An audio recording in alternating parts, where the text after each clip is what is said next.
வணக்கம் ட்ரேடர்ஸ்.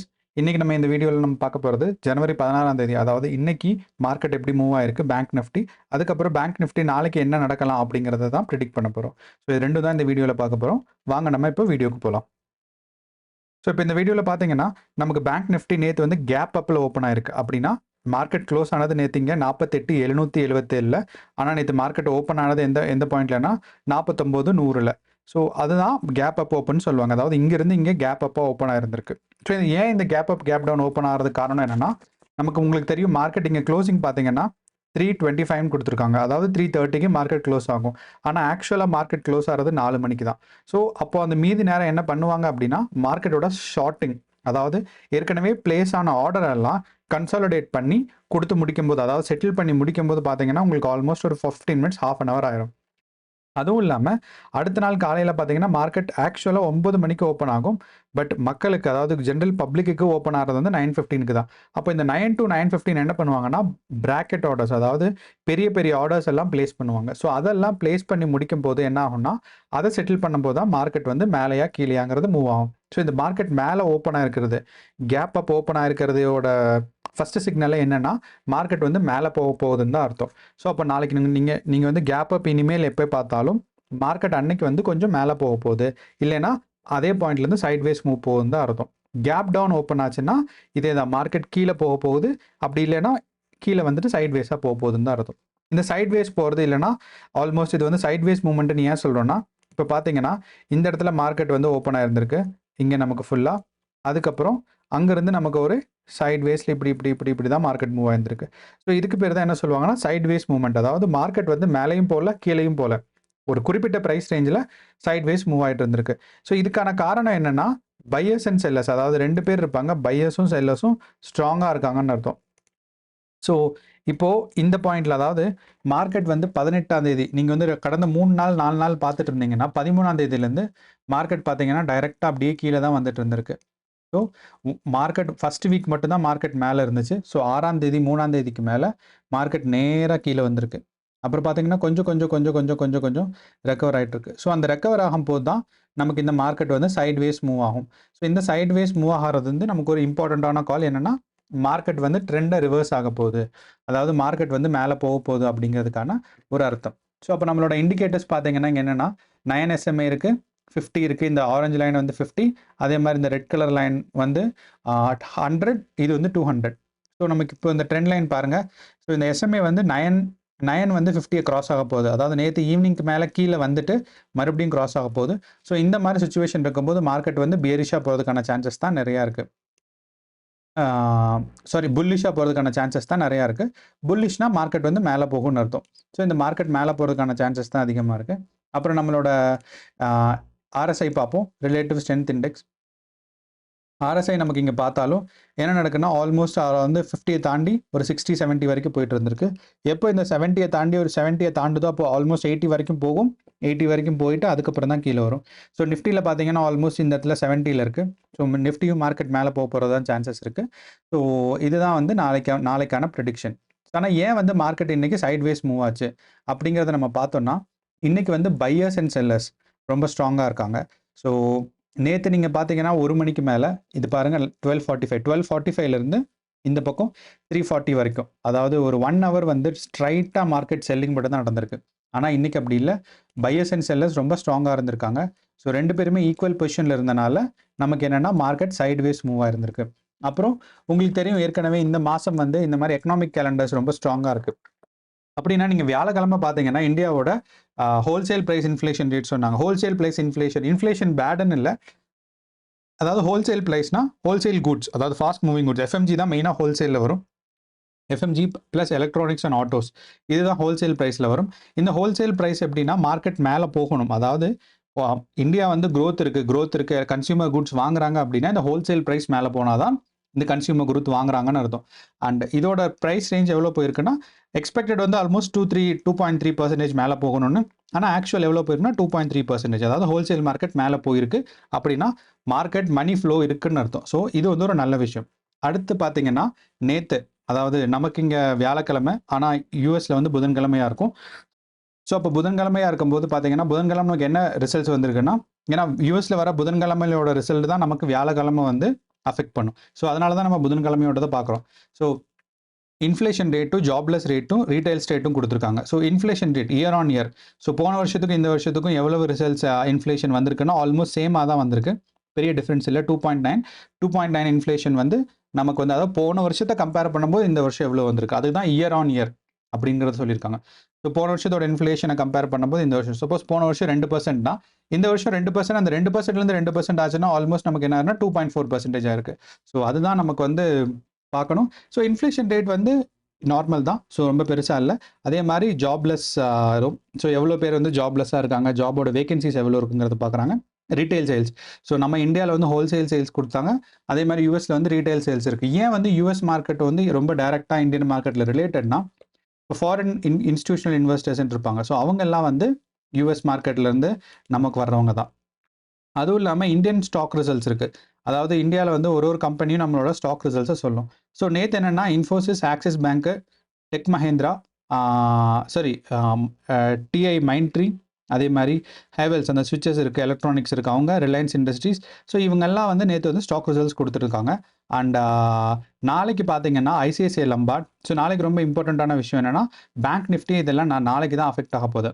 அதாவது வெள்ளிக்கிழமை வர ரிசல்ட்ஸ் வந்து திங்கக்கிழமை அஃபெக்ட் ஆகும். So ICICI Lombard, SBI life இன்சூரன்ஸும் அதே மாதிரி இவங்க 2 பேருமே வந்து நாளைக்கு வந்து ஸ்டாக் ரிசல்ட்ஸ் அனௌன்ஸ் பண்ண போகிறாங்க. அதாவது போன வருஷத்தை விட இந்த வருஷம் அவங்களோட ரெவன்யூ எவ்வளோ இருந்திருக்கு, அவங்களோட கம்பெனி க்ரோத் என்ன, மார்க்கெட் க்ரோத் என்னங்கிறத சொல்லுவாங்க.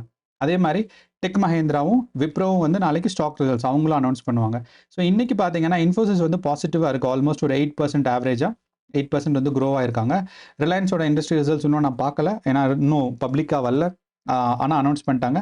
ஆக்சிஸ் பேங்கோட ரிசல்ட்ஸ் வந்து கொஞ்சம் தான் பாசிட்டிவாக இருந்திருக்கு. பட் ஆக்சிஸ் பேங்க் வந்து ஆல் டைம் லோவில் தான், ஒரு வருஷத்தோட லோவில் தான் ஆக்சிஸ் பேங்க் வந்து ட்ரேட் ஆகிட்டு இருக்கு. ஆல்மோஸ்ட் ஒரு 900 ரூபாயில் தான் ட்ரேட் ஆகிட்டு இருந்திருக்கு. ஸோ நாளைக்கு நீங்கள் என்ன கவனிக்கணும்னா, நமக்கு பேங்க் நிஃப்டியை அஃபெக்ட் பண்ணுறது இந்த எஸ்பிஐ லைஃப் இன்சூரன்ஸும் ஐசிஐசிஐ லம்பார்டும் பேங்க் நிஃப்டியை அஃபெக்ட் பண்ணும். லைக் டைரெக்டாக அஃபெக்ட் பண்ணாது.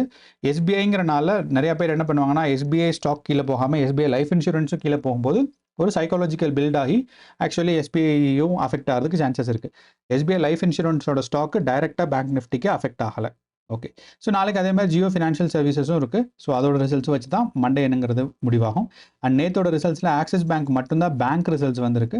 அண்ட் ஆக்சிஸ் பேங்கோட ரிசல்ட்ஸ் வந்து பெருசாக வந்து பேங்க்கை அஃபெக்ட் பண்ணாது. ஏன் அப்படிங்கிறத நம்ம பேங்க் நிஃப்டியில் பார்ப்போம். ஸோ இது ரெண்டாவது நம்ம வந்து எஃப்ஐஐ டேட்டாஸ் பார்த்துருவோம். ஸோ எஃப்ஐஐ டேட்டாஸ்னால் foreign institutional investors datas. So அவங்க தான் அதிகமாக இருப்பாங்க. ஸோ எஃப்ஐஐ டேட்டாஸ் பொறுத்தளவு என்ன சொல்கிறாங்கன்னா, பேங்க் நிஃப்டி வந்து மைல்டு பியரிஷாக இருக்கும். அப்படின்னா கொஞ்சம் கேப் டவுனாக ஓப்பன் ஆகி அப்படியே மூவ் ஆகிறதுக்கான சான்சஸ் தான் அதிகமாக இருக்குது அப்படிங்கிறது தான் எஃப்ஐஐ டேட்டாஸ் சொல்கிறாங்க. ஸோ அதுக்கப்புறம் இந்த எஃப்ஐஐ டேட்டாஸ் அதுக்கப்புறம் கேஷ் மார்க்கெட் பார்த்தீங்கன்னா, இந்த கேஷ் மார்க்கெட்டில் நிஃப்டி பற்றி தான் கொடுத்துருப்பாங்க.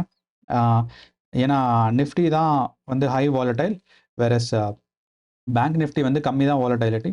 ஸோ அதனால் கொடுத்துருக்க மாட்டாங்க. ஸோ அப்போ நம்ம பேங்க் நிஃப்டிக்கு பார்த்தோன்னா இண்டெக்ஸ் ஃபீச்சர்ஸில் அதாவது பேங்க் நிஃப்டி வந்து எவ்வளோ இன்ட்ரெஸ்ட் இருக்குது அப்படிங்கிறத சொல்லுவாங்க. அதே மாதிரி மிட் கேப்பும் ஃபின் நிஃப்டியும் நிஃப்டி நெக்ஸ்ட் 50யும் கொஞ்சம் மைல்டு பியரிஷாக புல்லிஷாக போகிறதுக்கு சான்சஸ் இருக்குது. ஃபின் நிஃப்டி வந்து பியரிஷாக போகிறதுக்கு சான்சஸ் இருக்குது. ஸோ இதை நீங்கள் பார்த்துக்கலாம். ஸோ இது என்னென்னா, இது ஆக்சுவல் மார்க்கெட் கிடையாது, இவங்களோட இண்டெக்ஸஸ், அதாவது ஆப்ஷன்ஸ் அண்ட் ஃபியூச்சர்ஸை வச்சு கன்க்ளூஷன்ஸ் பண்ணும்போது இவ்வளோ இன்ட்ரெஸ்ட் இருக்குது. அதாவது மக்கள் வந்து இது வந்து பியரிஷாக போகிறதுக்கான வாய்ப்பு அதிகமாக இருக்குன்னு சொல்லி தான் கால் செல்லிங்கும் புட் செல்லிங்கும் பண்ணியிருந்திருக்காங்க. ஸோ கால் செல்லிங்கும் புட் பையிங்கும் பண்ணியிருந்திருக்காங்க. ஸோ அதுதான் வந்து இதோட நெட் இது.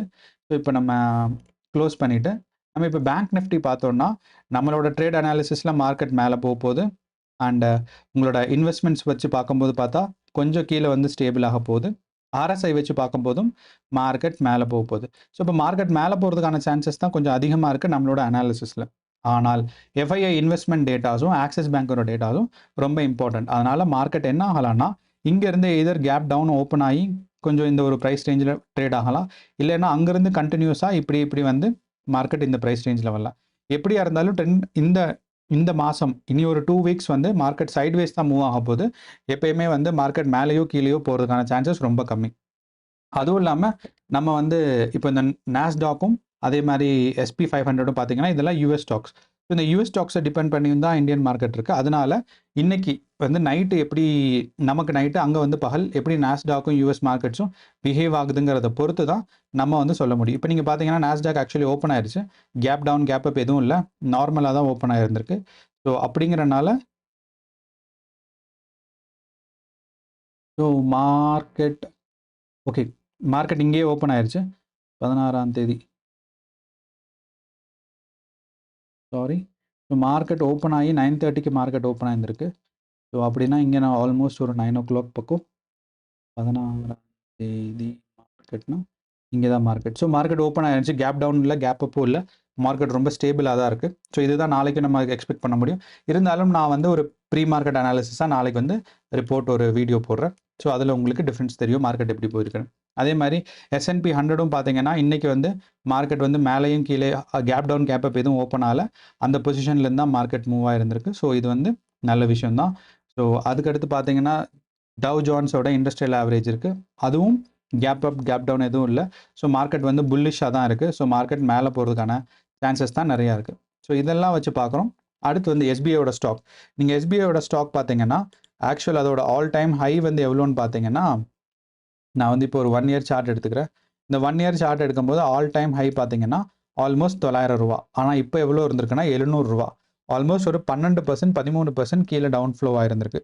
ஆனால் 2 நாளாக ரெக்கவர் ஆகிருக்கு.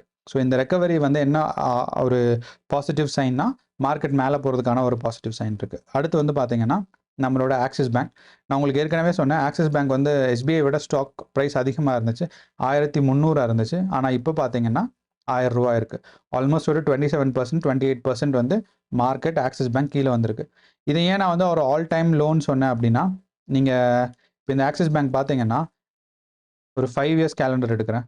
இந்த 5 years பார்க்கும்போது மார்க்கெட் கொஞ்சம் மேலே போன மாதிரி தான் இருக்குது. ஆனால் ஒரு 1 year எடுத்து பார்த்தீங்கன்னா இங்கே பாருங்கள், லோவஸ்ட் பாயிண்ட் இதுதான். ஸோ இந்த 1000 ரூபா தான் லோவஸ்ட் பாயிண்ட். இது எப்போ நடந்திருக்குன்னா ஏப்ரல் 19ஆம் தேதி நடந்திருக்கு.